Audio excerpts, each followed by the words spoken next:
Good morning, everyone. Good morning, everyone. I just wanted to say hi, and I miss you. We're going to do a little bit of math today. I thought I would try this resource and see how you guys like it. So our learning targets for today are right here. So it says, I can state the numbers that come next. So we're going to work on crossing the decade and telling the numbers that come next in a sequence. The next target is I can identify coins. So we're still going to work on those different coins and being able to identify them. And then I can tell time to the hour. So that's something we haven't worked on in a while. So I thought we would review that. So let's do some math. Here we go.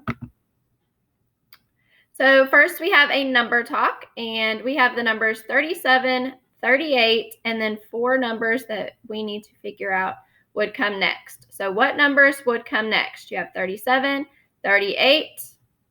Think for a second.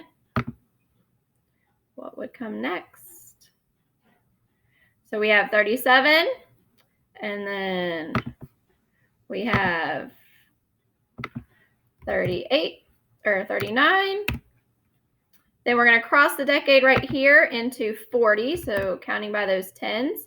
37, 38, 39, 40, and then we're at 41 and 42. So it's always important to think about crossing that decade and counting by your 10s, 20, 30, 40. So 37, 38, 39, 40, 41, 42. So it's a really important skill to just be able to pick up from any number and start counting and not have to go all the way back to 1. All right, next up we have our coins. So right here we know that this is the penny, and it is worth 1 cent. And then right here we have our nickel. Tell your parents or friends around you what a nickel is worth. If you said 5, you are correct. A nickel is worth 5 cents. Let's skip over here to the quarter. And how much is the quarter worth? It is worth 25 cents. And I have a challenge question for you right now. If I had 4 quarters, how much money would I have? So you were right. If you have 4 quarters, that would be $1. It takes 4 quarters to make $1. And then right here we have the dime, and it is worth 10 cents. So how many dimes would you need to make $1? How many dimes would it take you? How many groups of 10 do you need to get to 100? If we count, we have 10, 20, 30, 40, 50, 60, 70, 80, 90, 100. So I would need 10 dimes to get to $1. All right, and next we have some time. So take a look at these analog clocks, and remember that we look at the shorthand to tell us the hour. So we're going to try to find the hour first. And then we know that if it is pointing up to the 12, then that means o'clock. So I know that it's going to be o'clock because it's pointing to the 12.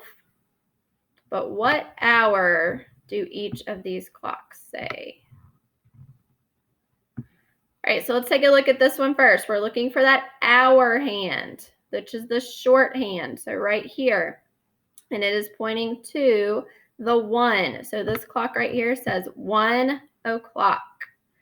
And then if we look over here, I'm looking for that short hour hand, and this one is 5 o'clock.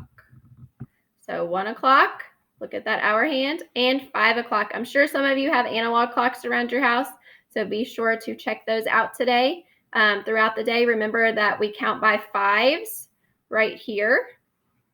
So if the minute hand is pointing to anything else, then it would count by 5s. I hope you guys have an awesome day today. I miss you. Keep doing your math, keep counting, and I will see you soon. Bye, guys.